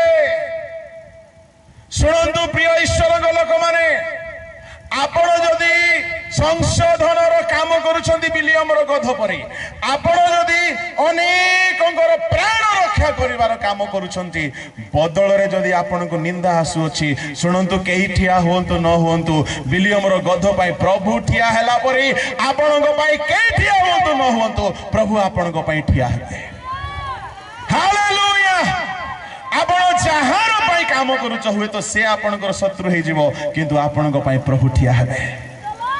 ପ୍ରଭୁ କେବେ ଆପଣଙ୍କୁ ଛାଡ଼ିବେ ନାହିଁ। ପ୍ରଭୁ କହୁଛନ୍ତି ଗଧ ପାଇଁ ବୋଲି ପ୍ରଭୁ ବିଲିୟମକୁ ଗାଳି କରୁଛନ୍ତି। ଗଧ ସାପୋର୍ଟରେ ପ୍ରଭୁ ଠିଆ ହେଉଛନ୍ତି। ଆଉ ପ୍ରଭୁ କହିଲେ, ଆମେ ସେ ଗଧ ସକାଶେ ତୁମକୁ ରକ୍ଷା କରିଛୁ। ସେ ଗଧକୁ ଛାଡ଼ିକି ଆମେ ତୁମକୁ ମାରିଥାନ୍ତୁ। ଗଧକୁ ପ୍ରଭୁ ମାରି ନଥାନ୍ତେ, କିନ୍ତୁ ଏ ଗଧ ନିଜ ମାଲିକର ପ୍ରାଣ ରକ୍ଷା କଲା। କିନ୍ତୁ ଏ ମାଲିକ ଭୁଲ ବୁଝୁଛି। ଆପଣ ଅନେକଙ୍କର ସେବାରେ ସାହାଯ୍ୟ କରିକି ଠିଆ ହେଲା ବେଳକୁ ଲୋକେ ଆପଣଙ୍କୁ ଭୁଲ ବୁଝି ପାରନ୍ତି। କିଛି କଥା ନାହିଁ, ପ୍ରଭୁ ଆପଣଙ୍କୁ ଠିକ ବୁଝୁଛନ୍ତି। ପ୍ରଭୁ ଆପଣଙ୍କ ଉପରେ ସାହାଯ୍ୟ ପ୍ରଦାନ କରୁଛନ୍ତି। ପ୍ରଭୁ ଆପଣଙ୍କର ସପୋର୍ଟରେ ଅଛନ୍ତି। ଏହା ଆମ ପାଇଁ ଯଥେଷ୍ଟ ଅଟେ। ପ୍ରଭୁଙ୍କ ଲୋକମାନେ ଫାଇନାଲି ବିଲିୟମ ସ୍ୱୀକାର କଲା, ମୁଁ ପାପ କରିଛି। ଈଶ୍ୱରଙ୍କ ଲୋକମାନେ ସମାଗମ ତମ୍ବୁରେ ଗଧର କୌଣସି ଏଣ୍ଟ୍ରି ନାହିଁ, କିନ୍ତୁ ବିଲିୟମଙ୍କ ଜୀବନରେ ଗଧର ଉପକାରକୁ ବିଲିୟମ କେବେ ଭୁଲି ପାରିବେ ନାହିଁ। ଏ ଗଧ ସକାଶୁ ସେ ଭୟଙ୍କର ଦଣ୍ଡରୁ ରକ୍ଷା ପାଇଲେ। କିନ୍ତୁ ଏ ଗଧ କ'ଣ ସବୁବେଳେ ରକ୍ଷା କରିବ? ଏ ଗଧର ମୁହଁ ଫିଟିଗଲା। ବାଇବଲ ଇତିହାସରେ ଗୋଟିଏ ପଶୁର ମୁଖ ଦେଇ ପ୍ରଭୁ ବାକ୍ୟ କୁହାଇଲେ। ପ୍ରଭୁଙ୍କର କି ଦୟା! ମହାନ ମହାନ ଲୋକମାନଙ୍କୁ ସଜାଡ଼ିବା ପାଇଁ ବେଳେ ବେଳେ ଗଧ ମାନଙ୍କ ମୁଖ ଦେଇ ପ୍ରଭୁ କଥା କହନ୍ତି। ମହାନ ମହାନ ଲୋକମାନଙ୍କୁ ସୁଧାରିବା ପାଇଁ ଗଧ ମାନଙ୍କ ଦେଇ ପ୍ରଭୁ କାମ କରନ୍ତି। କିନ୍ତୁ ଏ ମହାନ ଲୋକମାନେ ଯେ ଯାଏ ପ୍ରଭୁ ଆଖି ଖୋଲି ନାହାନ୍ତି, ଏମାନେ ଗଧର କଥାକୁ ଶୁଣିବେ ନାହିଁ। କିନ୍ତୁ ଗଧ ତାର କାମ କରୁଥାଉ। ଗଧର ସପୋର୍ଟରେ କେହି ଠିଆ ହେଉନ୍ତୁ ନ ହେଉନ୍ତୁ, ପ୍ରଭୁ ତାର ସପୋର୍ଟରେ ଠିଆ ହେବେ। ଏଣୁ ପ୍ରଭୁଙ୍କ ଲୋକମାନେ ଆମର କର୍ମକୁ କେହି ଦେଖନ୍ତୁ ନ ଦେଖନ୍ତୁ, आमको कहीं चिन्हतु न चिन्हतु आमर काम आम विश्वस्त कर चलवा जेहेतु प्रत्येक कर्मर शेष पुरस्कार अच्छे प्रत्येक कर्मर शेष फल अच्छी प्रभु लोक माने प्रभु दास गधर कंचा थमुणी कथा कही जाइछन्ते तेणु मु ताहाकु स्पर्श करिबि नाही किंतु गोटे कथा कही कि मु आजिर वाक्य को समाप्त करबा पई चाहे जेतेबेले प्रभु जीशु ख्रीष्ट मंदिर रे प्रवेश करुछन्ते गर्दभर गोटे शावक ऊपर बसिछन्ते ए शावक केमिति जीशु को धरी पारला बहुत कष्ट होइथिबो जीशु आरोहण करिथिला बेले को ए शावकर जीवन टोटाली नुआ हो गला तार पाद आ तले लागू नहीं लोक माने लुगा आनी पकई दउछन्ते ए गध को केई आले केबे सम्मान देउनांते ना विलियम सम्मान दउछि ना जाजक माने सम्मान दउछन्ते किंतु ना ना ना ना अन्य कहीं सम्मान दउछन्ते लाइफ रे थरे जीशु तार बंधन फिटाइले जीशु ता ऊपर आरोहण कले जीशु आरोहण करू करू लोके माने डाल आनी काटिकी पकईले लोके माने वस्त्र आनिकी पकईले मु आपनको कहबा पई चाहे आपनको पाखरे किछि थाओ कि न थाओ यदि आपण जीशु को पाई छंती जीशु को धरि चालू छंती आपनकर समाज रे मूल्य बढ़ी जबो प्रभु आपनकर पाद को धूली लागिबा को देबे नाही आपनकर जीवन को नष्ट हेबा को देबे नाही लाइफ रे फर्स्ट टाइम गध जेरूसालेम को गला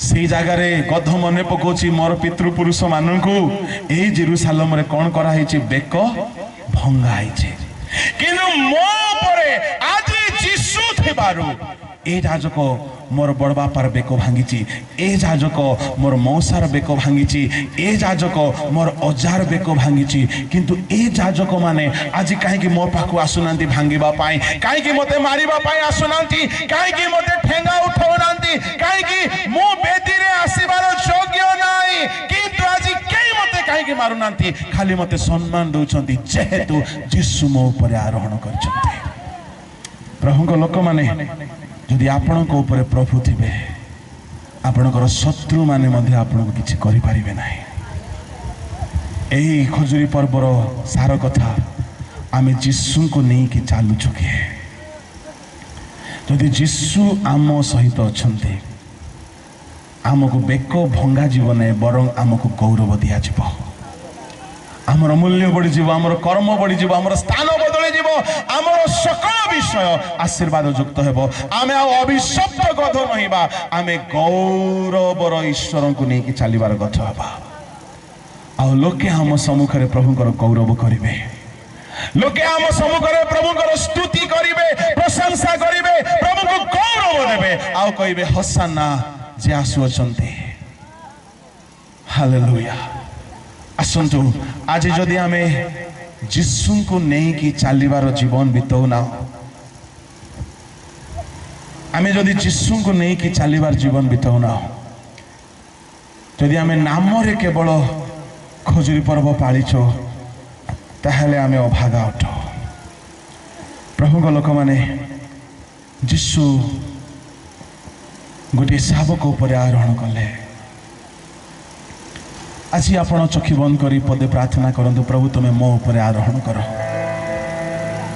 मोर कौनसी योग्यता नहीं प्रभु मो जीवन रे कौनसी मूल्य नहीं मो बेक भंगा जीवार योग्य मो परित्यक्त हेबार योग्य प्रभु तुम्हें मो ऊपर आरोहण कर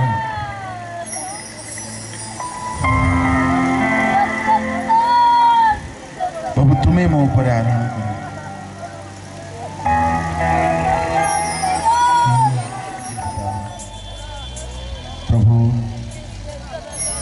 आमने आज समर्पित हो तुम्हें आमर आश्रय प्रभु यदि तुम्हें आम उपर आरोहण करिबो नाही आमे किछि भी पाइबार योग्य होबो नाही केवल मृत्यु निमंते निरूपित लोक परिगणित हब केवल अभिशप्त हेबु बेक भंगा जीव प्रभु तुम्हें हमको दया कल तुम्हें हमको मनोनीत कल प्रभु एणु सर्वदा तुमको धरी चलवा आम को साहाय्य कर जो द्वारा प्रभु आम जेरूसालेम में प्रवेश कर स्वर्गीय पिता